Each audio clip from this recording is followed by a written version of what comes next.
আরা ইসলামত ফায়দি আর মা বাবার মুকুতুন হুন্নি দি আর উস্তাদলর মুকুতুন একখান বাণী হুন্নি ইয়ার হল কি মায়ের পায়ের নিচে সন্তানের বেহেস্ত ও মিশতা হইন না কিনে মাতম করব হস্ত হইল মা বাপের পায়ের নিচে কার বেহেস্ত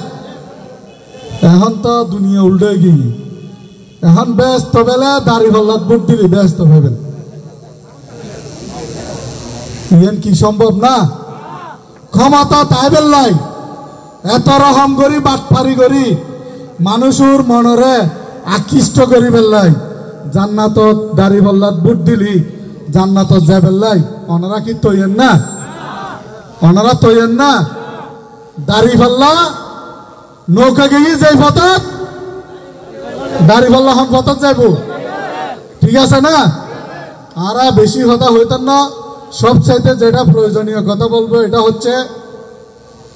আমাদের নেতা ব্যারিস্টার মীর মোহাম্মদ হেলাল সাহেব আমার পূর্বের বক্তা শহীদ ভাই বলেছেন উনি একজন কাজের মানুষ উনি কাজকে ভালোবাসেন কাজ করতে উনি খুব বেশি পছন্দ করেন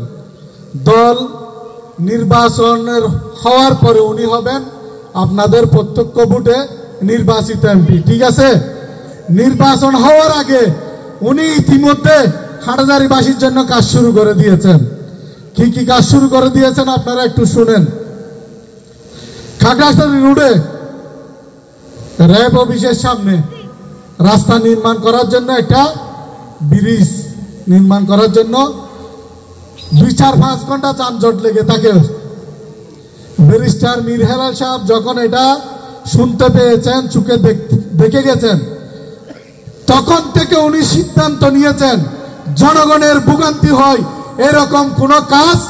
হাটহাজারীবাসীকে উনি কখনো হাটহাজারীবাসীর জন্য এটা উনি করবেন না সাথে সাথে উনি আজকে সিদ্ধান্ত নিয়েছেন উপজেলা ইউনু মহোদয়কে নির্দেশনা দিয়েছেন যাতে বিকল্প সড়ক ব্যবহার করে ব্রিজটার কাজ করার জন্য আগামী নির্বাচনের আগে নির্বাচনের পরের প্রতিশ্রুতি হতা পর হইম নির্বাচনের আগে 17 বছর বিএনপি ক্ষমতা আসিল না ক্ষমতার বাইরে আর দলের পক্ষতুন করোনা নামের রোগ হইয়া ঠিক আছে না করোনাকালীন সময়ের মধ্যে আর জেদ্দুর ভাজি হেলাল সাহেবের পক্ষতুন সর্বোচ্চ সহযোগিতা আর মেহলবাসীর পাশে তাই বেলায় চেষ্টা করছি বন্যই ঠিক আছে না বন্যার সময় মধ্যে আর হেলাল সাহেবের পক্ষতুন অনারার পাশে থাকি বেলায় চেষ্টা করছি সমস্ত বিপদ আপদ প্রাকৃতিক দুর্যোগত এই যদি না আর ক্ষমতা যাইবার আগে ন ক্ষমতা যাইলি আর দল বিএনপি যদি ক্ষমতা যায় হেলাল সাহেবে স্পষ্ট করে ডিক্লার দিই মেহলবাসীর লাই একখানে অ্যাম্বুলেন্স বরাদ্দ করে দিব খুশি না ওনারা আর কি করিব প্রত্যেকটা পরিবারত একখান করে ফ্যামিলি কার্ড দিব প্রতিটা পরিবারত যদি বেকার সমস্যা থাকে বেহারলের ভাতা দিব কৃষি হললাই যারা কৃষক শ্রমিক যারা আছে প্রত্যেকের লাই সুযোগ সুবিধার ব্যবস্থা করব তখন আর দল বিএনপি বলি ক্ষমতা জনের পরে বাংলাদেশের মানুষের ভাগ্য উন্নয়ন করিবার লাই যত ধরনের কর্মকাণ্ড গ্রহণ করিব সম্পূর্ণ কর্মকাণ্ড করিবার লাই প্রস্তুত আছে তখন বিএনপি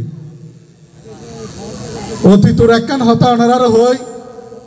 আর 17 বছর বাংলাদেশত বিএনপির রাজনীতি করতাম যাই বিএনপির যারা নেতা কর্মী হল আছে সর্বোচ্চ নির্যাতনের শিকার হই কে মা হারাই কে ভাই হারাই কে স্বামী হারাই বেশি দূর ন আর পার্শ্ববর্তী ইউনিয়ন রমজানের নীতি